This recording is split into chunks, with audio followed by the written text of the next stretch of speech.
welcome to the Yoga Focus podcast. My name is Laura Goellner, and I am a yoga therapist and occupational therapist based in New Jersey. I created the Yoga Focus podcast as a way to talk about the tools and techniques of yoga and to see how we can use those techniques to create a greater sense of focus and clarity within our life.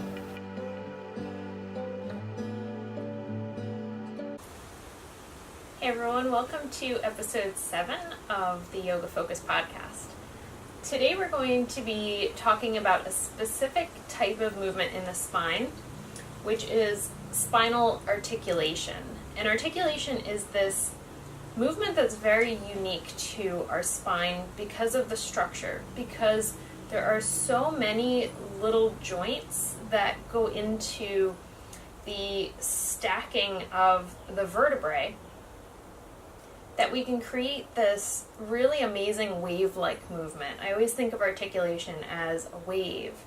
It starts at one end of the spine and moves to the opposite side of the spine. But one of the reasons that I really like to work with spinal articulation is because I feel like there's a lot to be learned in this type of movement. One of the reasons that there's a lot to be learned is that being able to fully articulate and create that wave-like movement through all the segments of the spine takes a really high level of control, a very high level of mind to muscle connection. The other reason that I really like it is because when we're going through an articulation, you might find that certain areas feel stuck or certain areas feel like you don't have as much control, or that the brain is not communicating with the muscles that are going to create the articulation in that particular spot.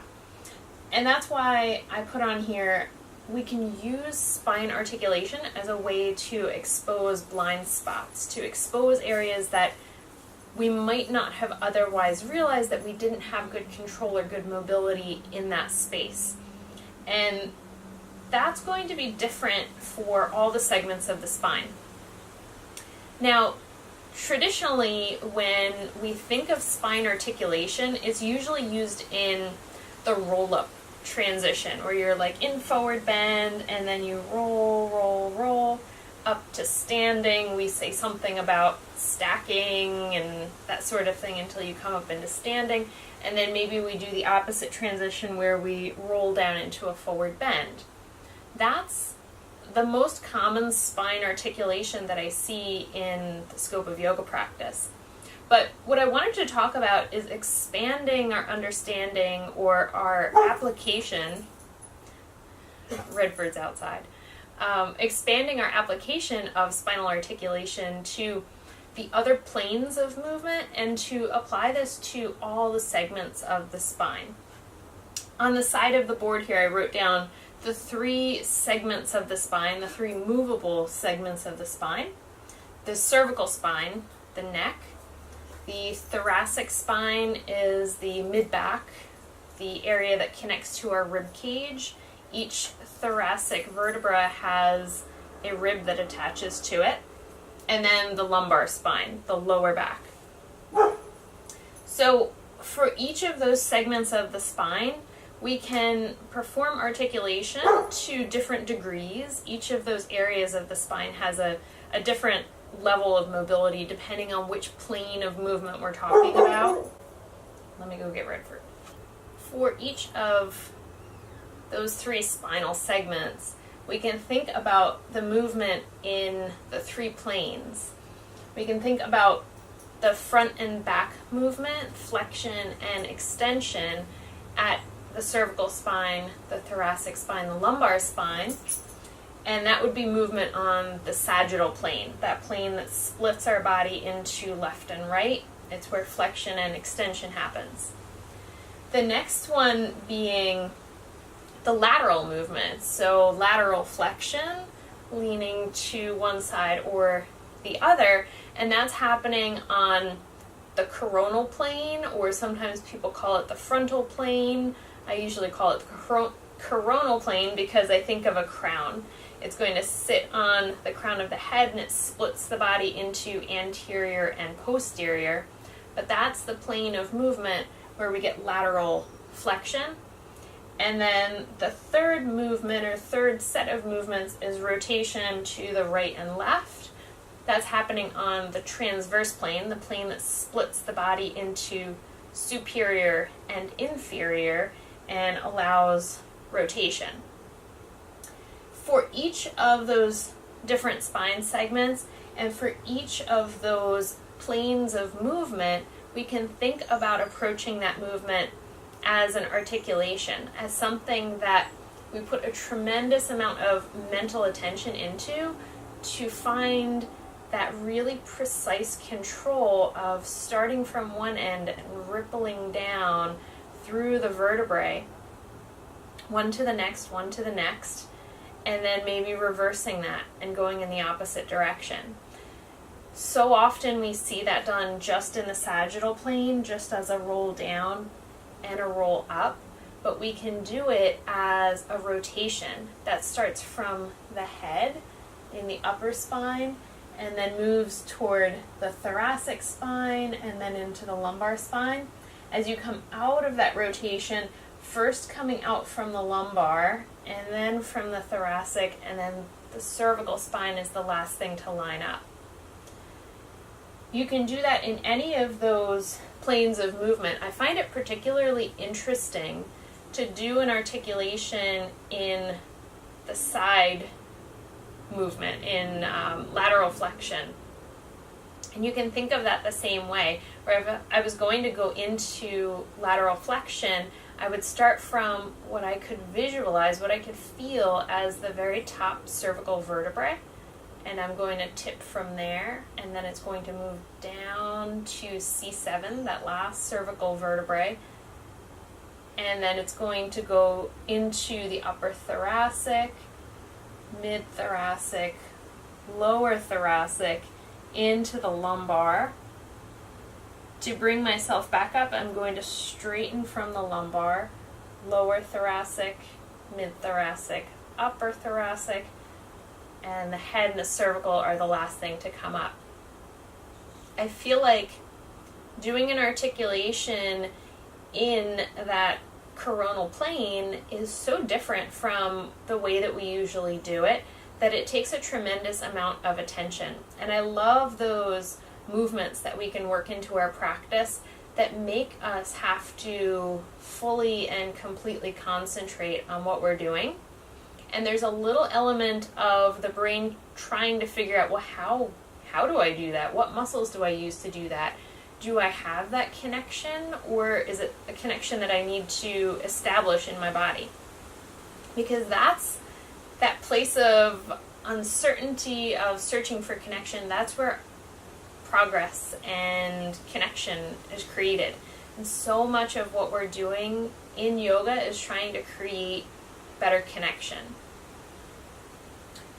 One of the concepts that I like to talk about in terms of spine articulation is this idea of isolation versus integration. You'll hear a lot of talk from people who are involved in yoga and anatomy and movement science, talking about how the body is this one integrated unit, that everything affects everything else in the body. And I totally agree with that. I think it is so true. But sometimes when we look at the body as one piece, or we look at the body in terms of just movement systems, we look at the whole body, sometimes we'll miss things that we would see if we maybe focused in a little bit closer. And that's where I like to talk about this idea of isolating a movement, isolating a joint, isolating a particular plane of movement versus integrating that with other joints or a more global approach to movement. In spine articulation, we can think of this as cat and cow. I like to use this example because that shape change of cat and cow is a shape change that we do very, very often in yoga. It's a wonderful way to warm up the spine. But the traditional way of doing cat and cow is a global movement of the spine. Everything is moving at the same time. All the spine extensors contract, or all the trunk flexors contract. There isn't a lot of precision to that. And in that global movement of the spine forward and back, you might not be aware of a lack of movement in your lower back. Maybe your lumbar spine is not as mobile as we might want it to be. Or one of the really common ones that you'll see is the thoracic spine. So many of us spend so much time sitting at a desk or sitting at a computer that our thoracic spine gets rather fixed into that position, and you might not have much extension in your upper back at all. You're sinking into the lumbar. Your lower back is like doing extra extension because your upper back is not doing any extension. So the way that we would figure that out is we would isolate one part of the spine and then the other part of the spine, and then start to learn from that isolation.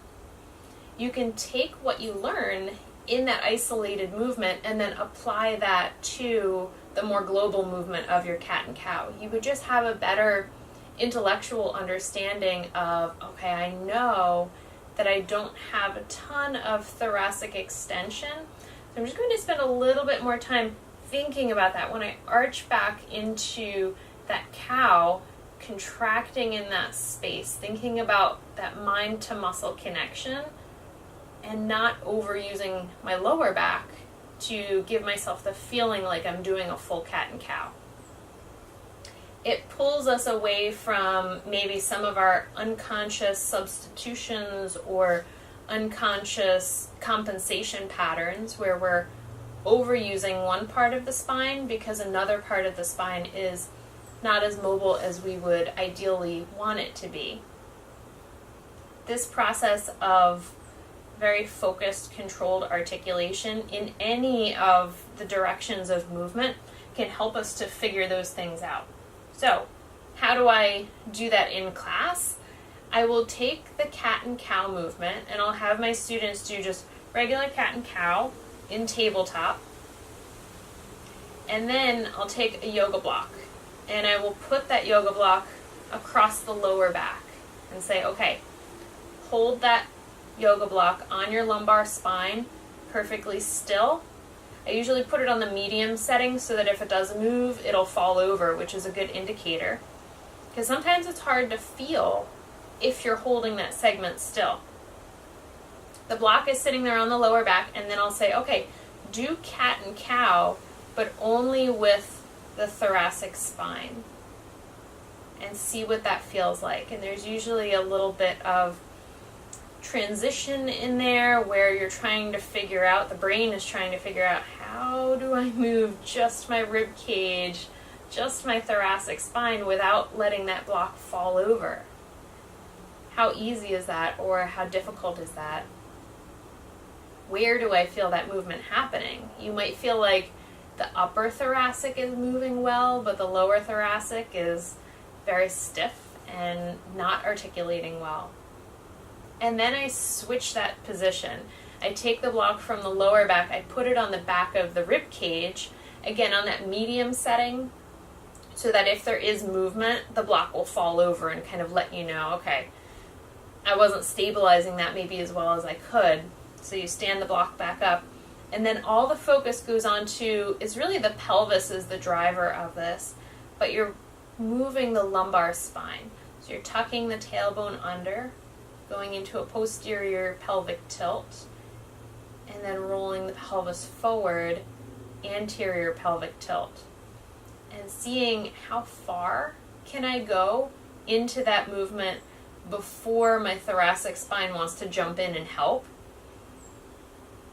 And how well can I control that movement? Do I feel like my muscles in that space are very responsive, or are they a little bit sleepy, not quite jumping to listen to what I'm trying to do? There's a lot of information and understanding that can be gained from doing that and seeing what parts of that movement are difficult.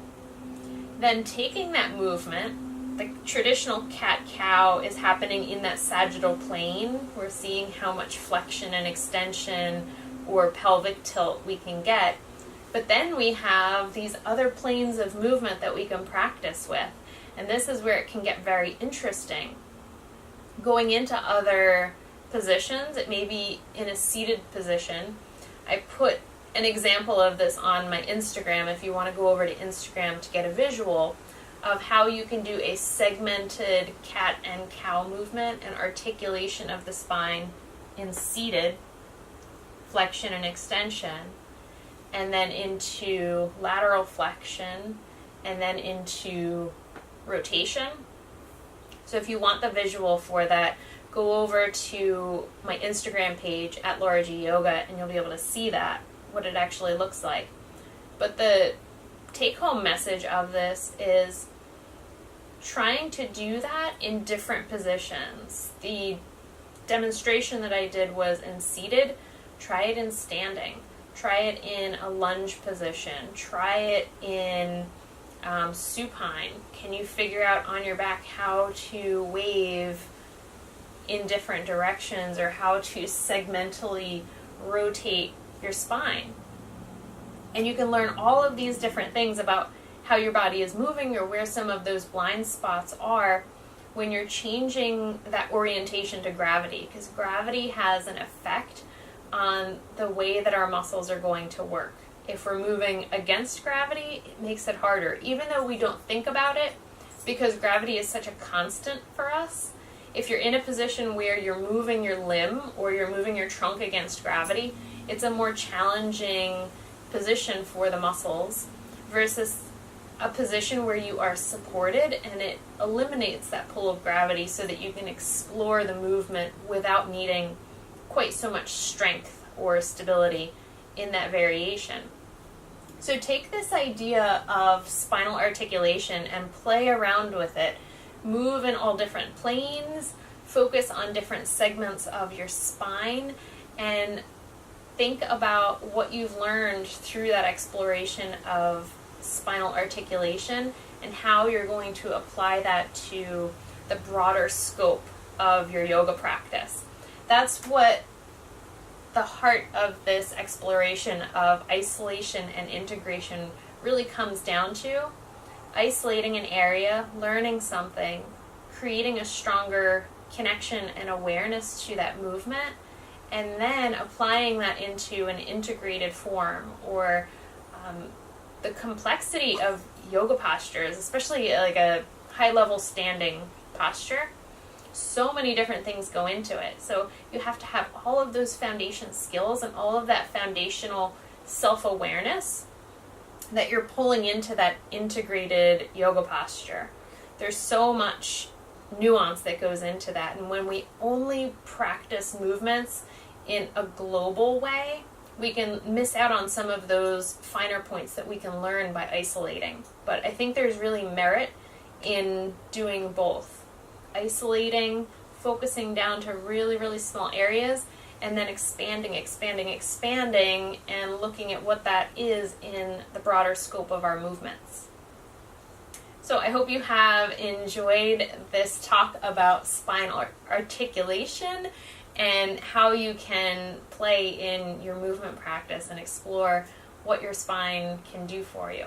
Thank you so much for joining me on this episode.